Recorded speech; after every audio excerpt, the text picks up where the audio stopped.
What is up, everybody? Welcome to HotMakes, where we make hot takes, hot plates, and hot cakes. I'm Nerdy J. This is the Pooch. How you doing? Hot snakes. I'm great. I have no idea where that came from. It's Thanksgiving week, man. Lots to be thankful for. Mostly you guys are adoring fans and all the hot stuff that you guys send us on the regular. If you're new, welcome. We do more than just talk about hotcakes, as Jim just said. You guys, here's the TLDR for you. You guys send us the hashtag HotMakes on awesome stuff that you see on the Twitters and the social medias, and then we bring it to you and give you a unique perspective that you get nowhere else, right, Jim? Amen. And we aim to educate and entertain the maker community. And I tell you what, today we have. It could be one of the most entertaining things to me because I don't know much about the CyberDecks, and the guy we have on is the master. So I'm so super pumped to learn just a ton from him. The master of the CyberDecks. The master of the CyberDecks. From cyberspace himself. I just made that up right now. I hope he thinks that. Maybe not. I don't know. But hey, last week we had a lot of fun. We did a little crossover. What an epic fail. Jeez. We got the streams crossed and it blew up and in true crossing the stream fashion, we experienced total protonic reversal. It was funny. We kind of recovered, but it never went as smoothly as we wanted. But hey, that's how it goes sometimes, right? 2020. Well, you know what though? It was a great stream to watch. I watched almost all of it until finally I was like, all right, I got the little guy in bed. I got to go to bed before he wakes up again. It went late. But I'm not going to spoil it. If you didn't see the outcome, I think Joel released his video today on the benchies. Yep. So check that video out. And before we get going, I have to play this just one more time. If you weren't here last week, I got to play the crossover video that Caleb made. Caleb, cool? We love Caleb. Yes. All right, here we go. One more time, and then we're going to jump right into it. Here we go. Ready.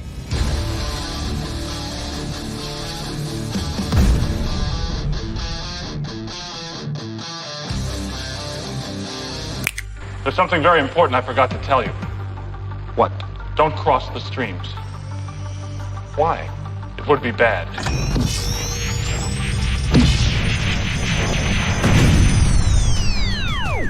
Right, that's bad. Okay. All right, important safety tip. Thanks, Egan. And it was bad. It was bad. We crossed the streams and we learned our lesson, right? But I love it. I love it. And it was a fun idea, at least. So maybe next time. It was a good time. Hey, and also I totally forgot you launched a brand new product. You want to talk about that? Pooch Table. We've seen record pre-orders for Pooch Table. For those of you who don't have one, if you want to get the fourth leg is optional now. So it's an upgrade kit if you want 4 legs on the Pooch Table. There's no 90-degree angles or nothing is plumb or square or level on it. So it's a great conversation piece for the holidays.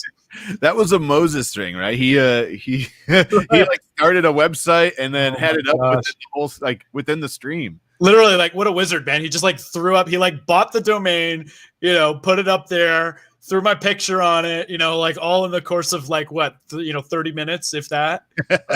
So it was awesome.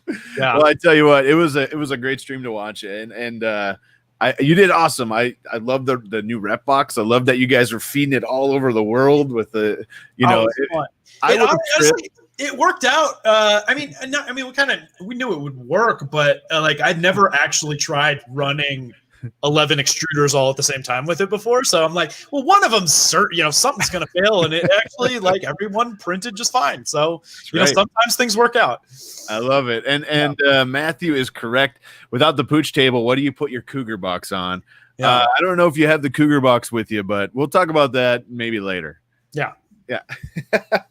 All right. Well, without further ado, I think we need to bring our guest in. Let's get this show rolling because we have so much content tonight. We have some hot makes, and then I cannot wait for what we're about to see. So, ladies and gentlemen, without further ado, I might be the first time on social media saying his name out loud. Joe, aka Bootdsc, how you doing? Hey, I'm doing good. How you guys? We are fantastic, man. Welcome to the show. Yeah. Thanks. So now everybody knows your name. Surprise. Yeah. Yeah, revealed Bootdsc's name now is no longer safe And we hope to show some other exclusive stuff you share with us in a little bit, right? Yeah, got a couple new ones. Oh, I can't wait. I'm so pumped to see. We were talking a little bit before the stream, and just the whole evolution of this thing is awesome. So, but before we jump in, I know we have some hot makes today. I want to get those knocked out too, and we've been having guests on the last 5 weeks now, I think. So we haven't done like a super long version of hot makes just because we've had guests as well, and I've been trying to pull out 10 to 15 awesome ones and then keep rolling. So tonight, in the same fashion, we will do some hot makes. Let us know in the comments, are these hot or not?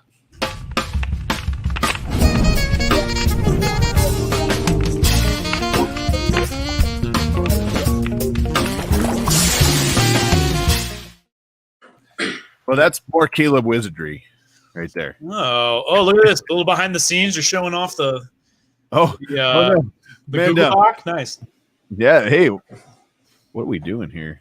What kind of production is this? Get to see how the sausage is made. Oh, you know what? Oh, you don't want to see. Yeah. Hey, no, run. I know what I did. I shared my whole screen. Not just that. There we go. That's even better. Kicking it off. Yeah, we're going to kick it off.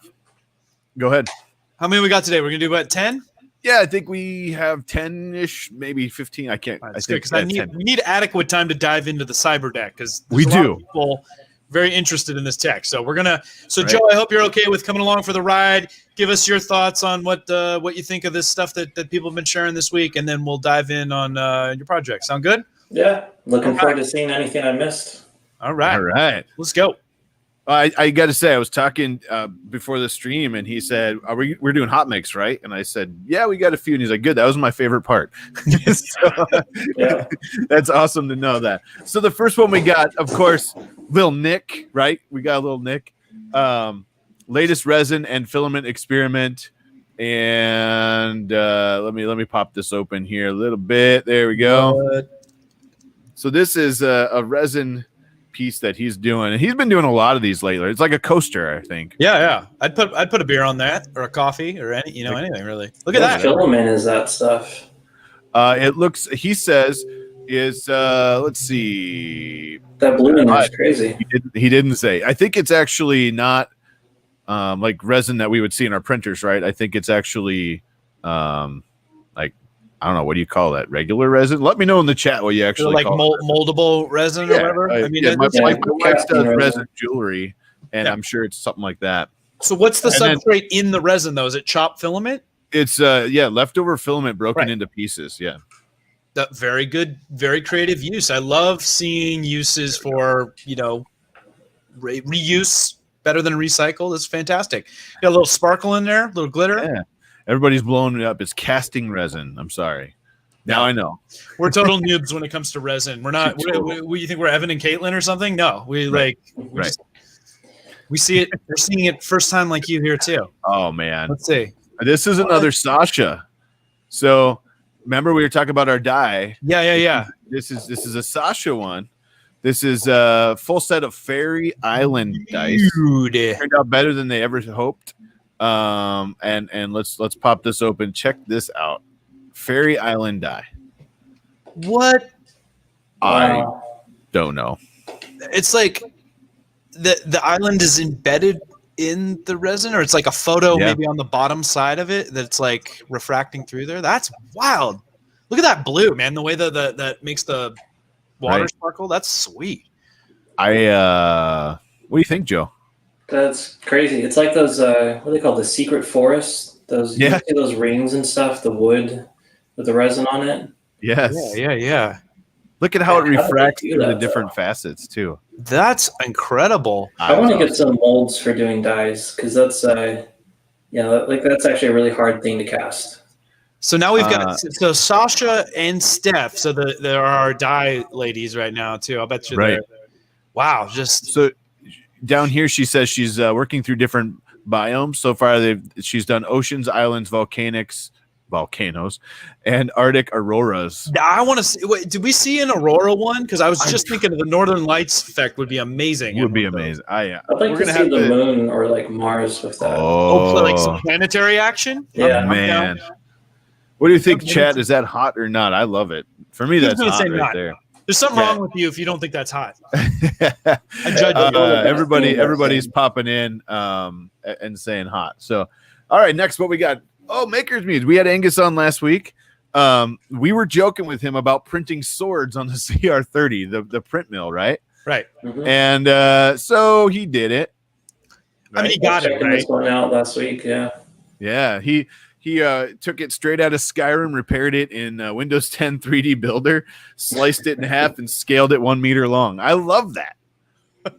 I love it. Interesting choice of tool set, but hey, I mean, he got the result, right? I mean, how many people are like STL, bro, STL? Yeah. Well, like, look how nice it came out. Yeah, I mean, that's exactly what it's for. Yeah, I mean, it's perfect for that.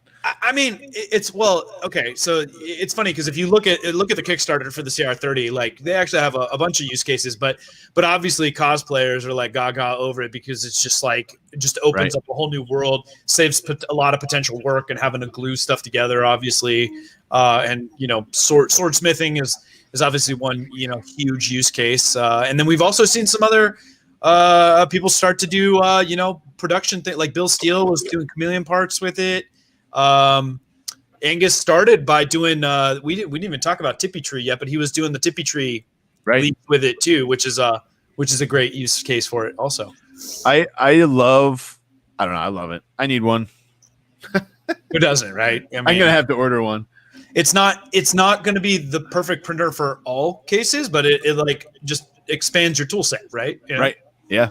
100% agree. So I think for right now, like I don't know where they are on their funding. I think the early bird filled up like within 30 minutes. Right. And then I think the next tier is closed, and I think it's like something like $600-$700 now for that level. I don't know. Somebody in the chat holler at us for what it costs to sponsor a CR30. That's what is it? Fund.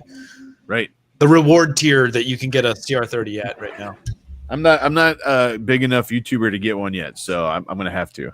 I'm gonna have to buy one. All right, what we got next? So Cap got some final touches. Now I have quite of a holder for a Wacom. I don't know what a Wacom pen is. It must be a fancy pen. But let's check this out. There you go. Whoa! So does anybody know what a Wacom or Wacom or Wacom? Yeah, that's the tablet. The tablet pens. So, so like if you're into drawing on, the computer and stuff, it shortcuts for organic sketching. Yeah, and if you have one of the fancy ones, it has a screen behind the drawing pad, so you're drawing right on top of it. If you have one of the crappy ones like me, it's just the pad, and you gotta look at your screen. Got it. That makes 100% sense now, but that's a pretty awesome holder for. It's no Luby's Sorceress pen holder, but it's a different variant. I like it. I love it. I want some more of it. They're saying Wexter uses one of those for his designs. That's really cool to know. Yeah. Now I know. Learned something. See, I learned something today. $687 for a CR30 right now, says y'all. Right. Thank you for that. Which honestly isn't bad at all. No, they're going to be 1,000 when they're out in the wild, and I think it said they're targeting delivery in May, so it's still a little way out for the general public, but I think it's going to be worth the wait. I mean, I got to play with it, and I'm impressed, and it's only going to get better, like I keep saying. Right. Nice. Onward. 3D Addict. Oh man, the last 2 parts arrived and are now installed. The 3mm orange LEDs for the side markers right here. Ooh, nice white body kit. I don't think. There we go. This is an RC car, I believe. It's a Nissan Skyline. Phenomenal, by the way. Right-hand drive. Yeah. Yeah. Right. You got the right-hand drive in there. I love the light. Man. I need a banana for scale, but obviously it's RC. So, like, how big of an RC? I don't think it said. Nope, it doesn't say. But It's like about 10 inches long. You think so? Yeah, looks good. that'd be cool. I like that a lot. I wonder if you could use this in OpenRC. Wonder if it's got that chassis. Probably not, but Nah. it would be cool if it did, though. All right. Well, nice work. Yeah, those LED headlights, that's a nice touch. Yeah. Uh-oh. Is it picking up my print noise? We got Mark's complaining about my audio. Yeah, your audio changed a little bit and your printer popped off. But that's okay. We all like the sound of printers. I'll just pause for now. It's not critical right now. Nice. All right, next what we got here. Lewis Harris. I give you Sir Patrick Mahomes. Oh man. Wally Gator at it again, man. Jeez. Printed on a Phenom, right? Man, Wally Gator. Here you go. You just gotta see this. I'll just play it like this. Look at that. It's so funny. It's crazy. I've been doing resin printing for a while now, and it's just a blast, you know? It blows my mind how people have like a steady, like I would make a lousy artist or surgeon or anything because I'm just too all over the place. Like, I like the fact that there's a Super Bowl trophy behind it for scale. Well, he just happens to have one. Yeah. So I don't know if you knew this or not, but Wally Gator has a Super Bowl trophy. Yeah. I guess so. He won the Super Bowl single-handedly. Yeah, it doesn't look like this that Super Bowl trophy is printed. You're right on that. That's sports ball for you nerds out there that don't know about sports. Well, in one shot we saw the safety Joel too. Yeah, but nice. No, yeah. You know what? I would bet Wally Gator's workshop would rival Matt's in just the number of projects he's done and the level of detail. I mean, I think it's different stuff. Like he's more statuary type thing, and not like all the different like Matt does way more like the entire diorama scene or and, all kinds of different objects and stuff. But both very, very talented. For sure. This is awesome. I mean, I wonder if I think he tagged him, right? He did. Good. I hope it'd be really fun if he responded. I didn't see that. The Chiefs did though. Wait, the Chiefs in the UK? What is that? Chiefs UK. They play soccer, really. You mean football? That's yes, exactly. Kansas City in the UK, right? All right, onwards. What do we got next? Gordon, Winter Wonderland. This is an awesome. Well, it looks like N-gauge train set.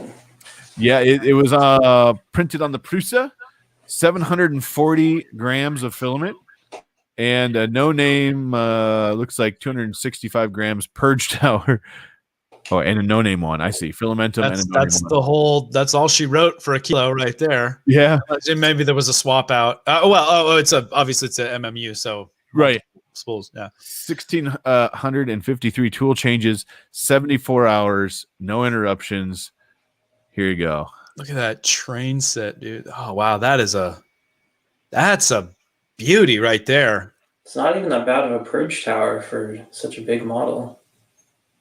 Look at that. No, it's really not. Those trees look clean. The whole thing looks. The whole thing. I was just gonna say this might be one of the cleanest ones I've seen. Why can't I get my MMU prints to be this clean? Like we need to dive in with Tom at one of these points, like talk about like what it really takes to tune it, to be top notch like this. I mean, that's pretty zoomed in too. I mean, I'm not. Yeah, he's pumped in there. I see he's in here. Filament Frenzy. What do you think of this one? I mean, you're the master of this kind of stuff, and I can't fathom that myself. Not playing with one too much, but that is one of the cleanest ones I've seen. It looks really good. And like that's another piece that's come a long way. I mean, from the original MMU and even the MMU2, between that and the 2S, I mean, they've done amazing work to just keep making it better. And then once Prusa Slicer 2.3 comes out, just in terms of general print quality, like that blew my mind when I was playing with those alphas, man. Like some of the monotonic fill and some of the advantages to that. It's just so cool to see your printer just keep getting better by improving the ecosystem.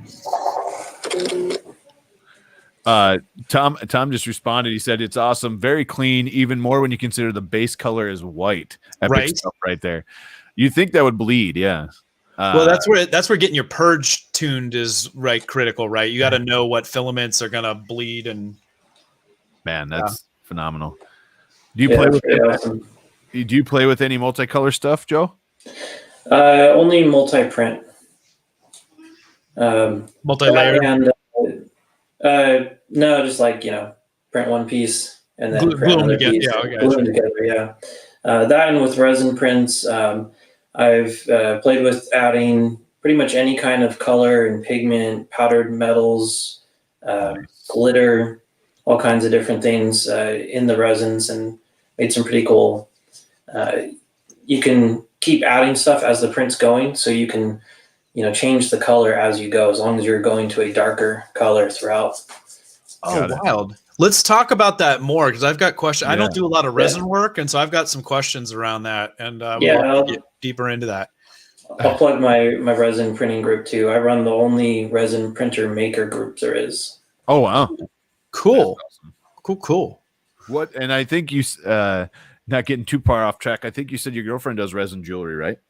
Yeah. Actually, I pasted you guys the link. She makes some pretty cool stuff. She got tired of watching me play with the toys, and well, send us some links so we can throw them up later so people can see what we're talking about. Yeah, I got some links. I'll put them all in the description. All right, what do we got next? So we can. I want to get to this. CyberDeck. This is. I had to. This actually is. Enhanced. The dino chicken. Disturbing. Yeah, I like how he matched to the comb. The color. Yeah.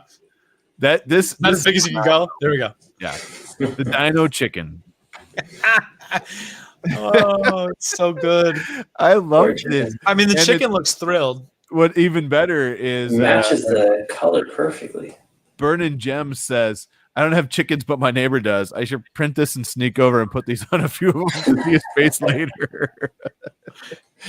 They're so good. They're so good. I think it'd be an awesome prank, Sarah, if you just make some and then go stick them on chickens. Right. Well, you got to catch the chicken to get them on there first. Chickens are so easy to catch, Jim. They're not hard to catch. I love it. Oh man, rooster. I wouldn't mess with the roosters, but yeah, chickens are so good. Oh man. Oh, someone says make it bigger. You can make a T-Rex turkey. Billy says she loves this one so much. Where's Loyal, man? We need to come up with some for Loyal's cattle herd. Maybe did you see the post he did where he put the burger buns on the cow? Maybe we can make a printed version that can go on the cow's face like that for the burger. You know what? A friend of mine is starting a emu farm. He just bought a farm and got his first babies. That would be great. What do you do? What do you do with emu? I'm out. You sell the eggs and you sell them for the meat. He actually just wants it for a pet, though. Oh, people eat emu? I guess I didn't know that. I always thought it was just so other people could start. I thought it was like emu were like an alpaca, or just like the pyramid scheme of the animal world, where people just buy them to start their own alpaca farm or their own emu farm. There's a lot of people right now that are saying they're scared of chickens. Scared of chickens, which is fun. But I'm not gonna lie. I'm not gonna lie. I'm not an emu. An emu and an ostrich, they could take your face off so fast. Well, they are mean. Mean. I've been attacked by an ostrich before at the zoo. That sounds like a good story. Yeah, chickens are easy to catch. They come in buckets from the big-headed bow tie guys' place. Exactly, and they're delicious. I tell you what, if you do this, Burnin' Gems, he's in the chat. If you do this, have someone film it. We will feature this next week if you can pull it off by now. I have to see this live. It's gonna, we're gonna get so hated on live on your cell phone. Right, we'll bring you in live on your cell phone. You have someone else film it, and we'll bring you in live while you're chasing and catching chickens to put T-Rex arms on them. I'm in. What could go wrong? I'm in. All right. One more. So, Tim, this was awesome. 7-year-old created his own Thanksgiving decor. What? Mr. Turkey. He modeled it in Tinkercad by himself, and I think it turned out great. He was submitting it here and Prusa Live for them to see. But you have to check this out, Mr. Turkey. Yeah, dude. That's really good. Tinkercad. Congratulations. Yeah. Mr. Turkey's legit. Look at that. I love it. He's got the legs. Very colorful. Good choice of colors, too. There you go. Look at that. I need a better brown. I don't have a good brown filament. I just got the printed solid. I think it's silk brown. I think it's what it's called. I have to look it up. I need the doo-doo brown. Yeah. What is the last brown filament I had was coffee flavored. Or no, I was coffee Very flavor. strange. Did you eat the filament? Don't eat the No, filament. but you smell it when you're when you're printing. It smells like coffee. It's very that sounds nice. I know Protopasta was doing some coffee for a while. Yeah. It's I just remembered it's neon brown, which is even a better name for brown. It's printed solid neon brown. Yeah. Neon brown.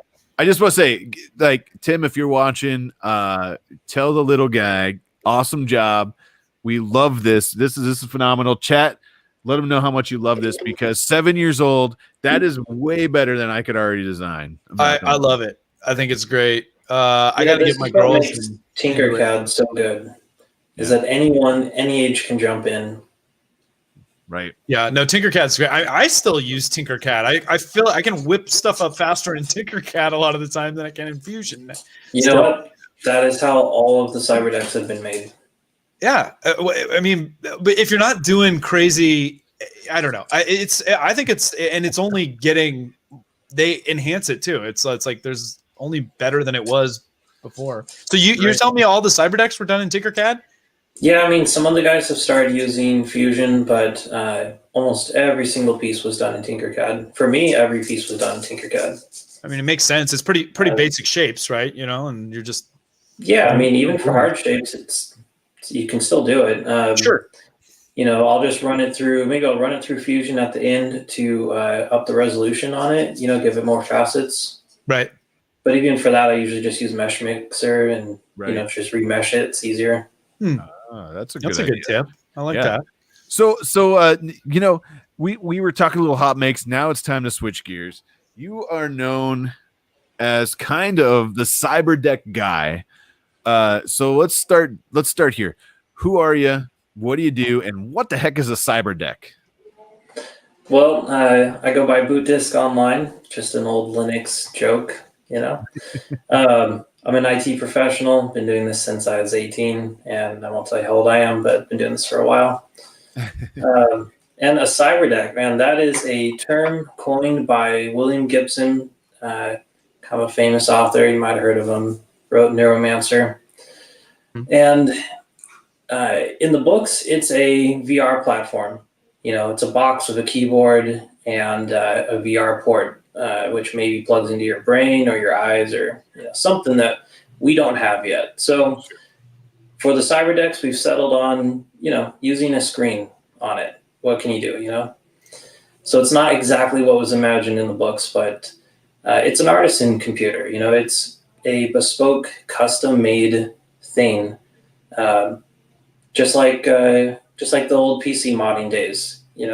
Before you could buy everything in the store ready to go with all the RGB, everything. You actually had to solder up your own connectors and everything. And it's just kind of recapturing that same feel, but with a something that's primary focus is to be mobile. It doesn't have to be. It could still be a tower of some kind, but that's what we've been focusing on is, a new generation of mobile devices. Okay. But still functional. Guys, these aren't cosplay. If you want to make something that's more of just a prop, you can, but why do that when you can make it real and make it as good as any other ARM-based laptop out there? That's awesome. So you kind of got, we were talking a little bit before the stream, and you got your start by building this one, right? Yep. So that was the Virtue Scope, and I actually didn't have very many good images to bring with me for this one. But it's a mechanical keyboard there in the middle, 7-inch LCD up top, with or without the touchscreen, your choice. on the right, we've got a little scratch pad area to put in your own electronics. SD card reader, battery. There's a Raspberry Pi 4 in there. The 4 actually came out like a week after I finished building this thing, so I had to take it all apart and completely redo it for the 4. Oh, nice. And I got my hands on one, and just a few other fun things here. On the left side of the image, on the bottom, right next to that game controller, is a set of video goggles. No one ever seems to have noticed. It's not very clear that they are, but I actually did go with the video goggle display, poor man's VR for this one. Huh.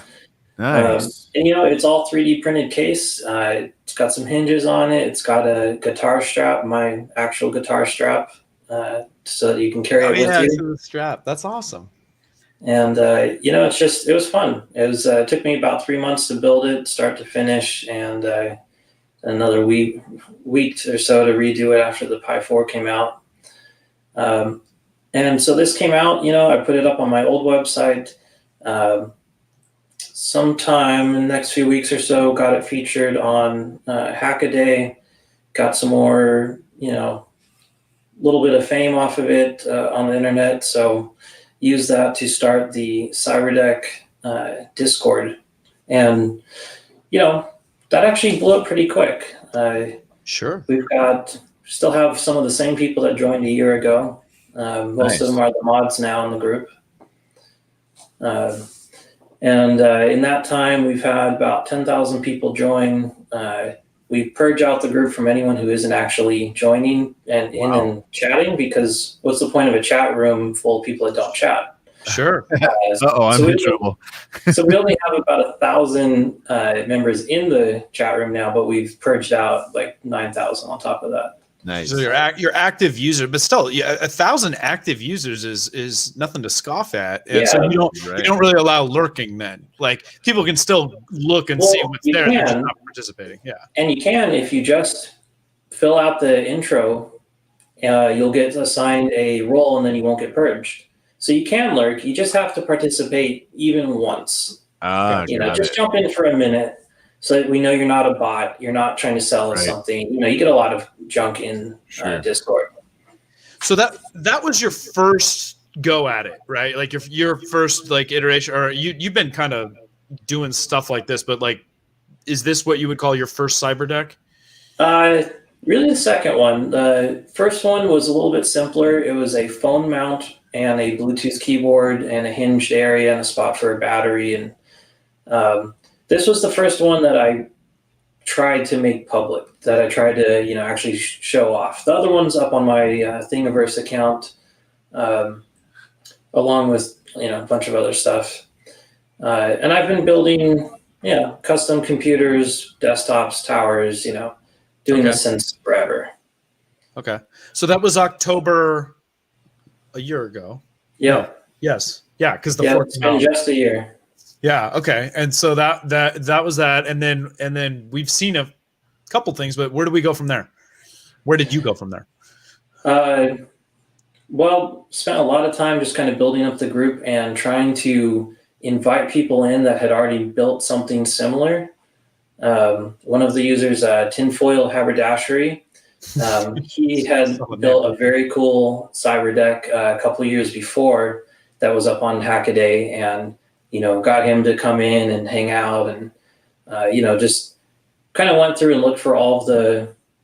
What I wanted with the Discord was to make it a group of people building these things, not individual people randomly doing it and building them by themselves. That's boring. That's not fun to be in a hobby by yourself. Okay, that's awesome. And people are doing some awesome stuff. I know you had you talked about one user, was it MSG, right? I think that's his name. And I think you talked about him. I'll pull up, there we go. We'll pop that up. So what are we seeing? Who is this and what are they doing for the community? One of our members that's been with us the longest and one of the mods in the group, probably this first or second mod we had, he actually started up and didn't even have a 3D printer, didn't know how to do any of it, got his 3D printer, learned how to model, built a very cool deck, and he's been building the same one over the year. He's reprinted it about 60 times and just has it flawless. If you pull up the image on the right, you with the cityscape there, you can see a little bigger version of it.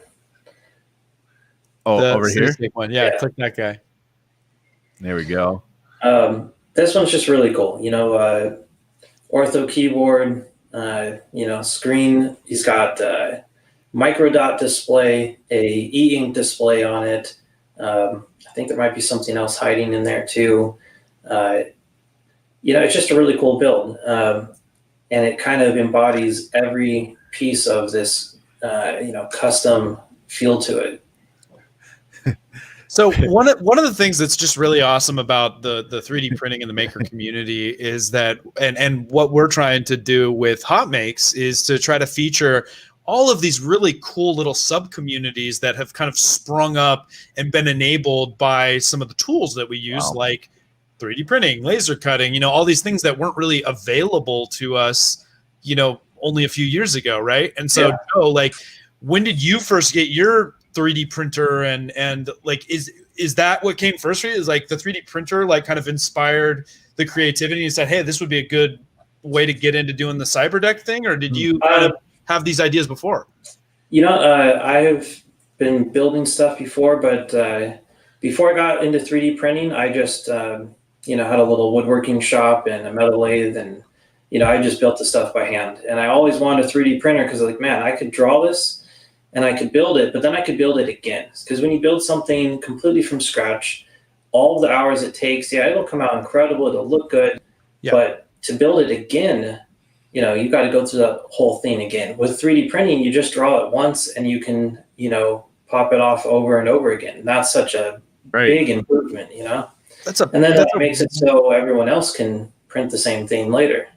Exactly. So I mean, that's a really fantastic point that I don't think we talk about quite enough, Jim. Sorry, really quick, is that the ability to iterate and to share and to breed on the open source, like, right? Like if everybody has the tool, they can print it, they can make one of their own, and like together you can kind of do these great builds, like you said, together, where you're constantly improving on it, and it doesn't feel so ominous to like do the next version, and so like really allows for a mastery of sorts that you might not otherwise do back before we had these tools.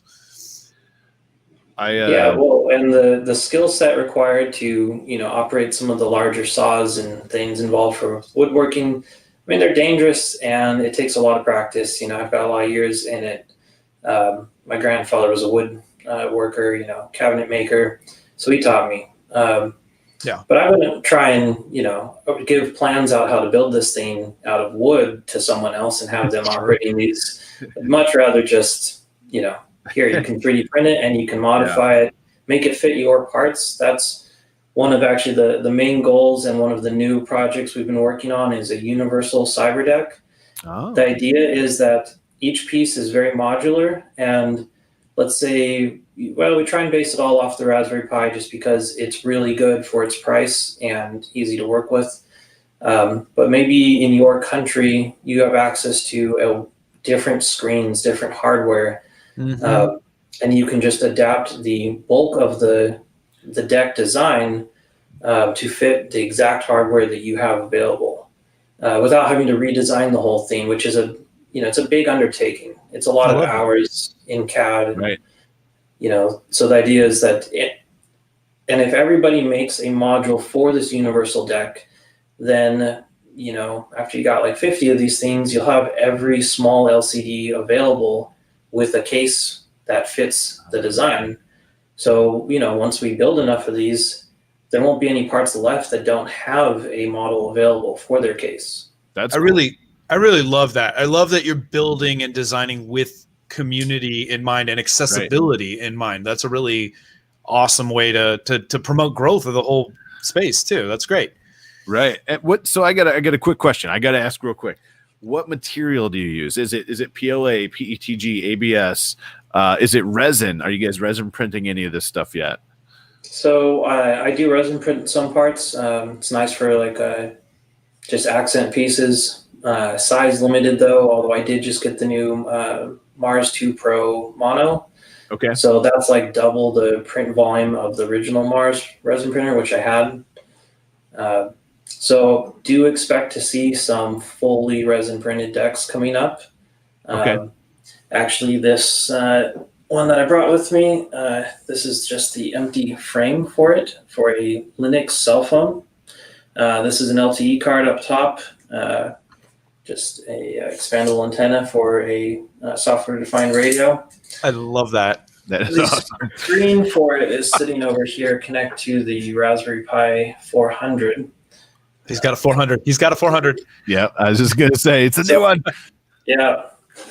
So yeah, Linux phone. That is the next theme for the decks that I'm working on. Mainly because I've gotten better at making them smaller. Actually, on the back of this screen is a Raspberry Pi 4 as well. You probably didn't notice. It's been stripped down flat. That's Yeah, awesome. see, it's not much to it. That is so great. I just love the walkie-talkie extendo antenna, dude. That's like Exactly. I Everybody just want to does. roll It's around just- with that phone. Yeah. Yeah, and I just had to add it. Even if I don't use it, I'm gonna put it on there. Right. I Well, just see you stop. You're like, hold on, I can't hear. Hold on, I can't hear you. Yeah. Okay, I got you now. Yeah.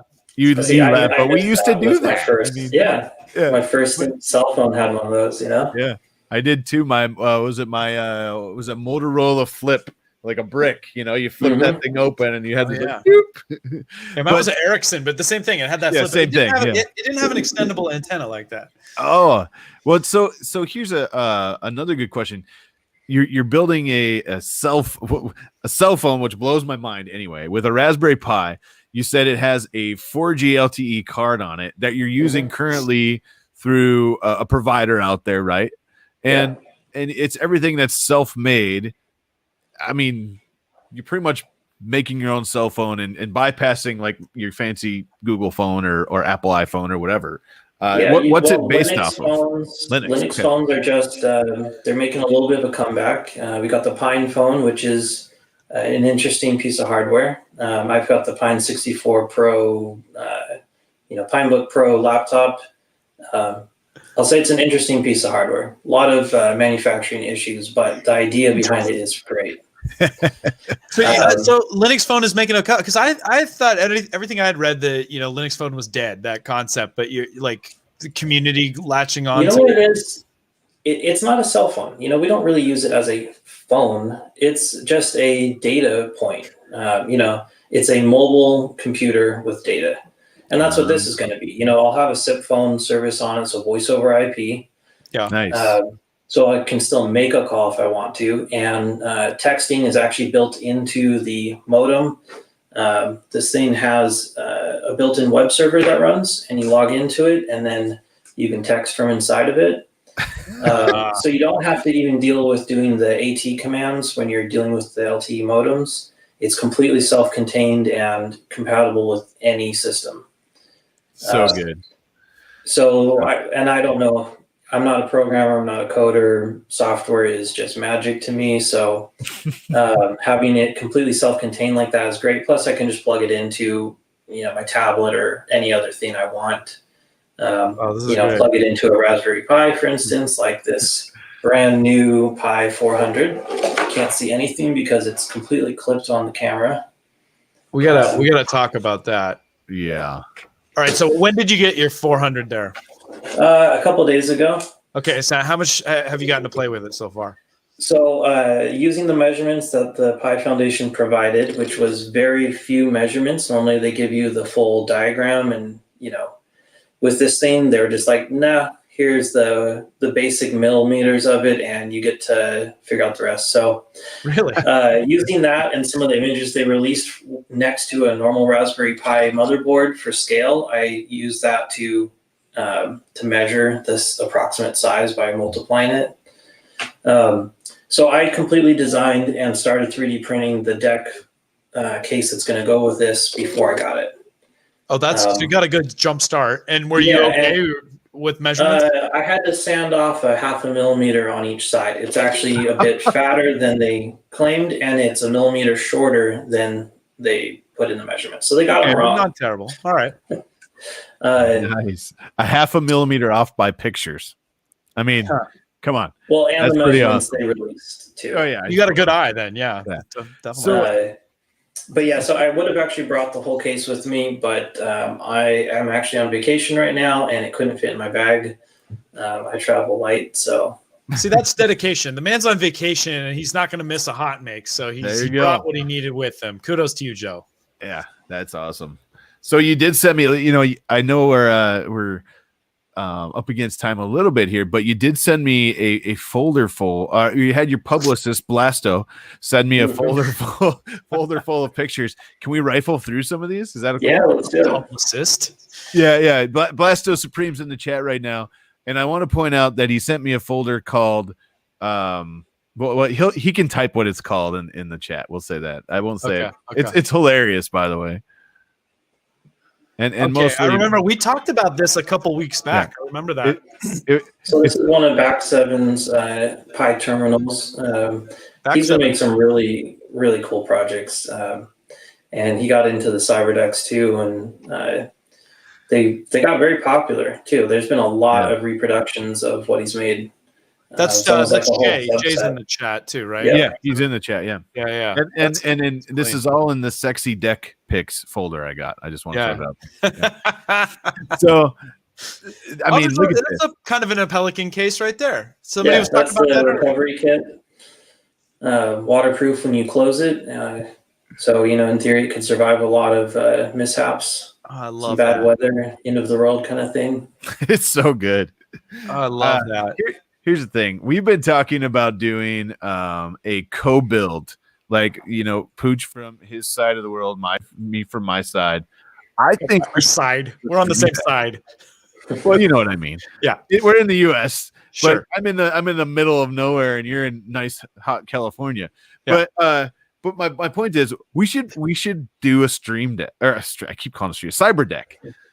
That's a hefty build. Don't you think we should start with something simpler maybe first and then work our way up to it? I've got a few designs for you guys that you could start with. Okay, all right. This is HotMakes. Let's start with a few 3D printers back there too, so I think you could manage. Yeah. I got a few. Yeah.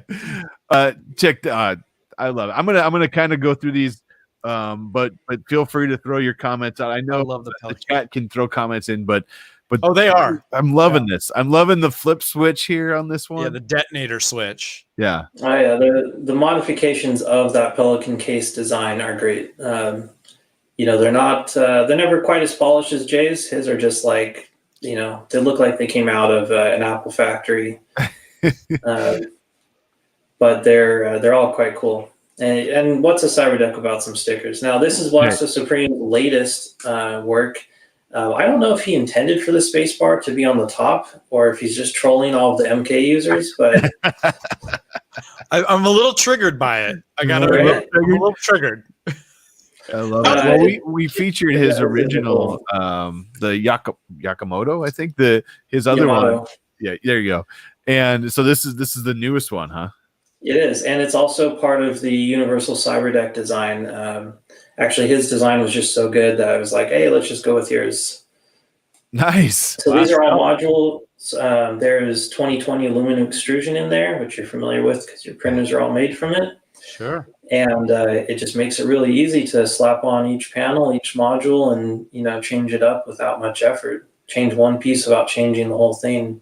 Right. Makes it really rigid too. It's a good platform to build off of. Pooch saves you a lot of plastic having an aluminum backbone. I'll bet. I can see a little bit of it peeking through there up at the handle. Mm-hmm. Here you go. Accidentally put the key upside down for the pick. LOL. Did he really? You just have to keep it that way. We got people are triggered, But I love it. Let's see. Trolling people. So this must be like it's a TS99 kind of design. Yeah. Or like an HX20, the original laptop. There we go. That's the one we've seen. Yeah, that's the original. That's Blasto. Is that Blastos? Yep. Yeah. Yeah, with the racing stripe, we talked about that. It looks like the keyboard's on right on this one. Yeah, you got the keyboard right on it. Right. That's cool. What's Look at this? that one. That was Captain Numbnut's Cutlass Supreme kind of design. It was like a military inspired. He used the bottom half of a Captain just Numbnuts. Captain Numbnuts. Yep, he's been with us for quite a while. Good guy. What am I looking at on the right here with the strap? Is that's just a strap for the shoulder, and then he's got his VR headset behind that, and uses it all together. So it's a really cool one. Very like cobbled together, kind of glued together feel, and I think it's very cohesive when it's finished. That's awesome. The cable that's going into the strap, that's just for being part of the strap. There's no function to that. No. Okay, I got it. That's cool. It looked like one of those old school external SCSI connectors or something, man. Like finding like encryption is not a crime. I love that sticker. Encryption is not a crime. Oh, look at this. Look at that, man. Oh my gosh. Yeah, it needs like a toward enemy silk screening, So this is a non-3D printed deck. He doesn't have a 3D printer. This is all just scratch built. Oh, geez. So I love that. Not everyone has one. You don't have to, Right. That's really good to know. I think that it is important to know that if you don't have one, you can build it at, like we talked about earlier, with wood or anything you want, right? Right. This one's mostly wood. And this is a high-tech low-life. That's a sweet sticker, by the way. I dig it. All right. That's kind of the motto. Oh, yeah. Look at that one. Got a great collection of deck picks here, Jim. This is Cyber Buffalo's contest entry for so some history. We had our first online MakerCon for the CyberDeck group a couple months ago. Called it 0 Days, and all month we ran puzzle competitions, just different kinds of encryption and random puzzles, kind of like what DEF CON does. Admittedly, I stole the idea from them. And then we also were running a Pi Zero design contest. So you had to have a Pi Zero included in your design, although you could have done, you could have just had it glued to the side of it because we were very loose with the requirements.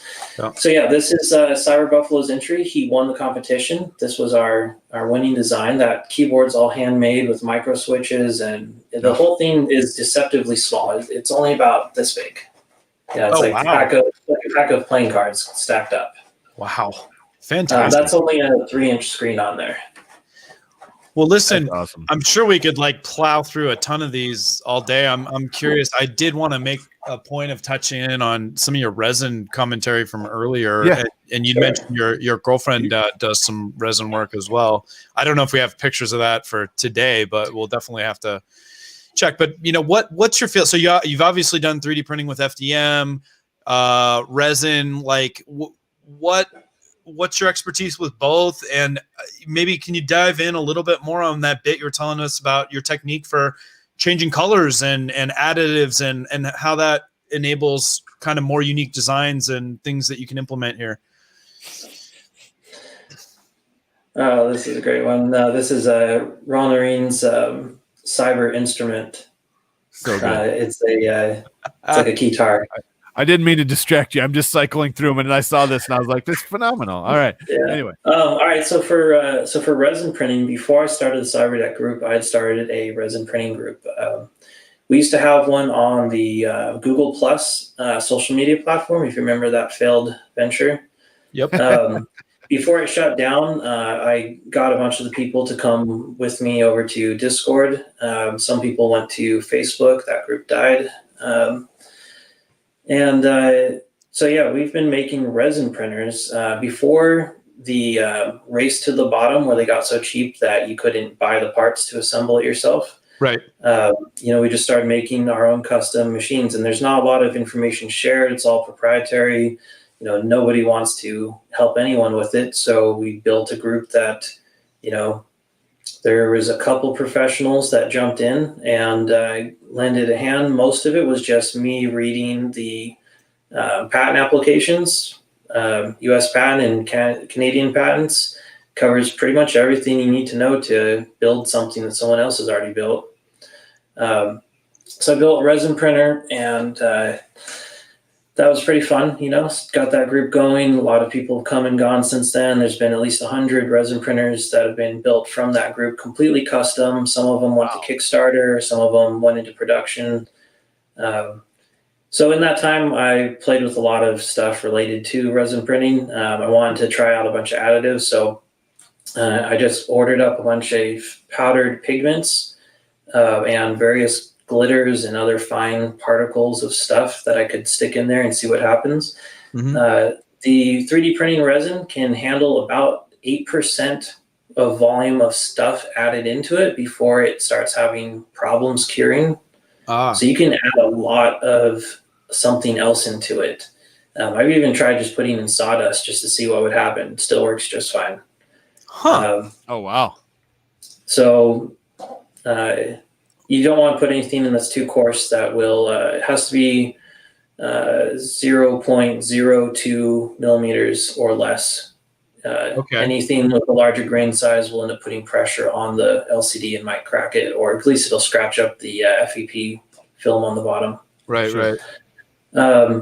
So yeah, if you just start with white pigment, which is going to be titanium dioxide or some synthetic version like that, mix them into your resin, just a tiny little speck of it, it doesn't take much. And then as you're printing, just start adding more in and just kind of stir it in around the edges, around the build plates. You're not disrupting the print. And then it'll gradually mix as the layers raise and lower, and the color will keep changing. So you could just keep adding a little, maybe add some gray in next, mix it in some more, add some black in for the end. You don't have to worry about the cure time changing. The resin it's not that sensitive. So it might start to undercure slightly if you've put in a bunch of black in it, but it's not going to be enough that matters unless it's something that's really dependent on it being dimensionally accurate. So you can just start dumping some stuff in and having fun with it. If you've got some really, really fine glitter around the house, throw that in with some clear resin and you get some really cool prints. The glitter will lay flat against the build plate. So it'll only shine in certain directions. So only the vertical, when you look at the top of the print, it will shine, and from the side it'll just be kind of dull because that glitter is actually laying flat, so you're seeing it from the horizontal plane. That's really interesting technique. And you're saying that you don't, because I was assuming when people were doing these mixtures before, they were pre-mixing their resin and then pouring it in. You're saying that you can do it that way, but you can actually count on the machine itself to kind of mix it if you just swirl it around the perimeter. Yeah, and so I've tried to do like a marble type where you want it to not be mixed. Yeah. And that doesn't work because it actually mixes itself very well as it moves up and down and the resin moves around in the vat. Very cool. Well, wow. One other thing is you can pause the print and just switch your vat for a different color and do a completely two-color print if you want to go that route. I don't know if I've seen an example of that. I mean, I'll have to check. I'll have to look for that. It's like switching your filament halfway through a print or something. Interesting. Oh, nice. And TK just said he's halfway through making a video on mixing pigments too. So that's going to be awesome to see. How do you clean up your glitter mess? You don't. Glitter never leaves. It's in your life forever. It's on everything. Your best hope is to encase it in resin.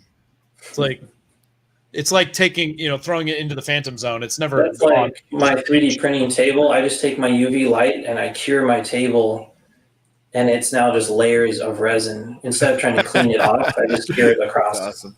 I was going to go with blowtorch, but that sounds better. Yeah. So I know I did put put links in the description of this video. If you guys want to find Joe, aka Bootdsc, where else can we find you? I know I believe your Twitter. I put I believe I got the Discord channel in there and your website. Where else can we find you if we want to do that? So the CyberDeck Cafe, that is a tech blog that I built so that everyone making a CyberDeck could get featured somewhere. Instead of just putting, Reddit is very temporary. A chat room is temporary.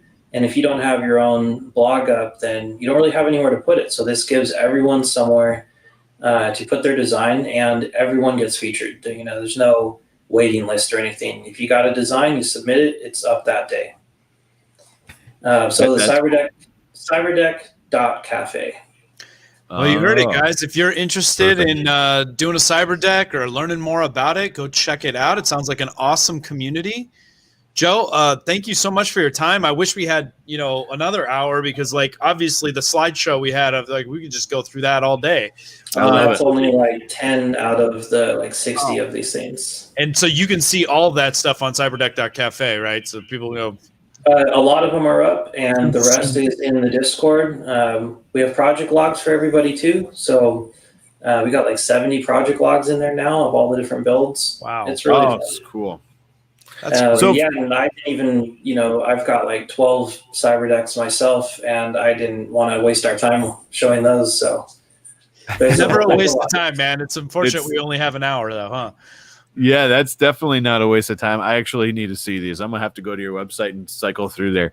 But before we go, I earlier before the stream, you were kind of feeling ranty, Pooch. I think we need a Pooch rant. It's been a long time. It has been a long time, and I need to get this off my chest because it's been frustrating me. Let's go. All right, you ready? Yeah. All right, here we go. All right. So Caleb, wait. Caleb, we need something for this. I'm gonna throw it out there. He's in the chat. I'm calling you out. Okay, go. Is it? We don't have it yet. We're calling him out on the spot.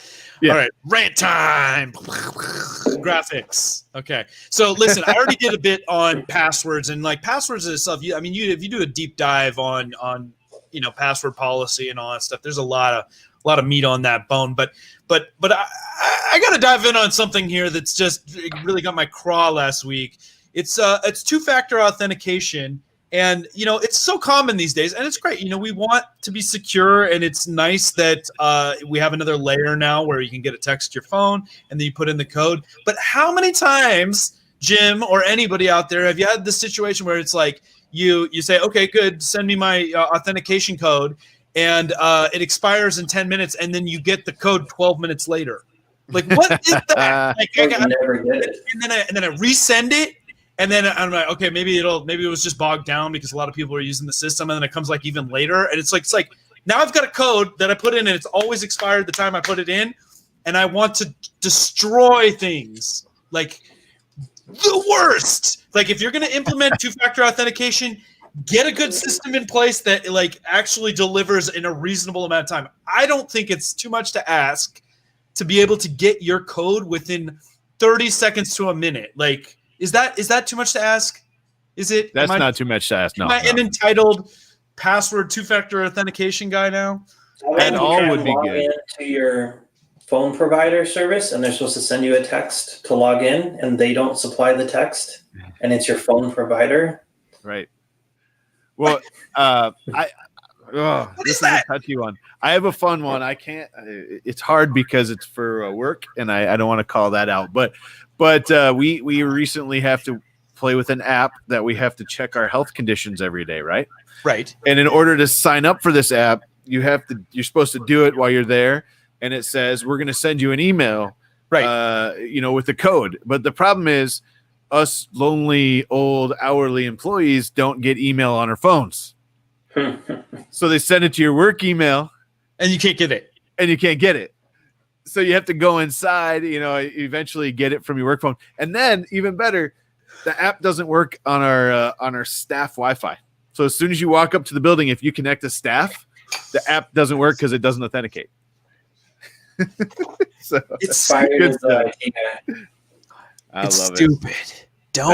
But I tell you, in other cases, security that you can't actually authenticate with. Come on, we're gonna need 32 channel authentication. You're gonna have 16 emails, 4 chat messages, 3 virtual visits.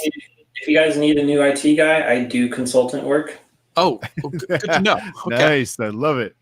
It's funny. A lot of us are IT. I know Pooch is. I am. You are. And a whole lot of people in the chat too.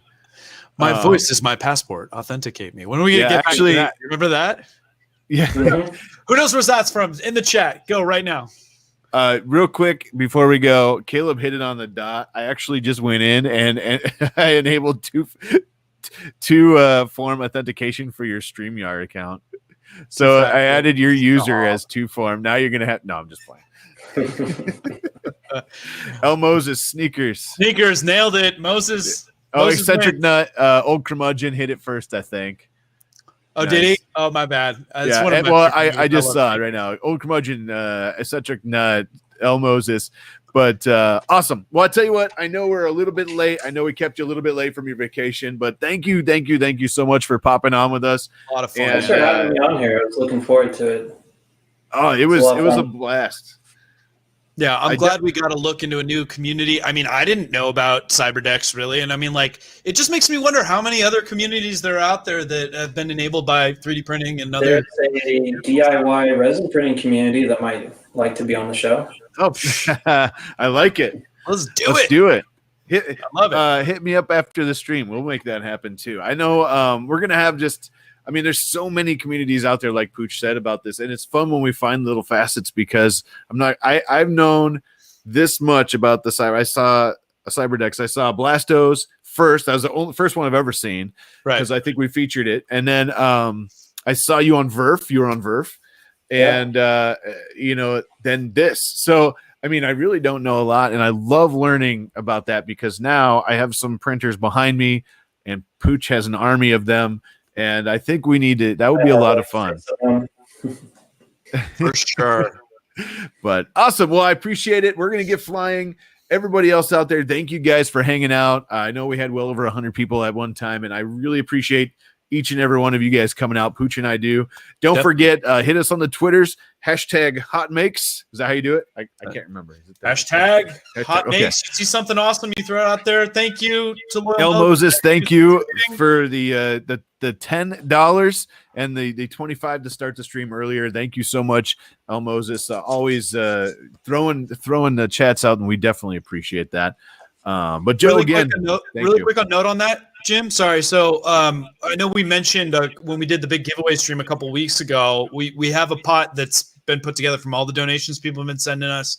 We obviously fund operations, pay the graphics guy, cover shipping. Right. We do giveaways and stuff, but that money, we put it back in your guys' pockets in terms of giveaways and stuff like that. And we're working on an enhanced interface so you guys can have more transparency of where the pot's at and when the next big giveaway is going to be. So watch for that in the coming weeks. Yeah, definitely. I'm ready to go and fully transparent. There are some companies, many companies on the giveaway list that were USA only, and I just said ship them wherever. So those companies are pretty awesome. They're working with me, and I'm going to pay the extra shipping to wherever you guys are at. And I can't believe you said that on stream. Caleb thinks he's getting paid now, so I don't know what to do. No, no, I said the graphics guy. I didn't say Caleb. Does he know? Got it. No, that's perfect. We love Caleb. Yeah, we definitely do. He's awesome. Hey, Caleb. Shh. No. Don't tell him. He can hear you. He says, wow. But thank you again. Thank you for being on here. Thank you, everybody else, for checking it out. We got to have you back on. We got to do like our features sometimes where we just break something down, start to finish, like one product. I've been thinking about that because it would be super cool to see like start to finish how you put a CyberDeck together, because we talk about the pies, we talk about the screens and the keyboards, but like laying that out, like you said, the software magic in the background, that kind of stuff would be awesome to feature. So one more thing to plug for us, our next CyberDeck Con will be coming up in approximately 4.5 months. Ooh, that's awesome. Oh yeah, this will be our second one. So there will be more workshops and build instructions and live chats and live stream. Nice. We did it once. It went out pretty well. We're gonna improve a few things and hopefully go even bigger this time. I love it. And I tell you what, let's keep in touch. Let's get you on before that happens and get everybody knowing that it's happening, because I will definitely be there for that. Yeah. Great. I love it. All right. Thanks, guys. Thank you, guys. Thank you, Pooch, for another great Monday, and everybody else. Thank you guys for joining us again. Stay safe until next week, and we have some fun next week too. We'll announce that soon. But everybody, a good one. It will be a good one. All right. But good night, everybody. Caleb, he's right. Checks in the mail. Just keep watching for him. All right, guys. Have a great night. See you later, everybody. Good night, everybody.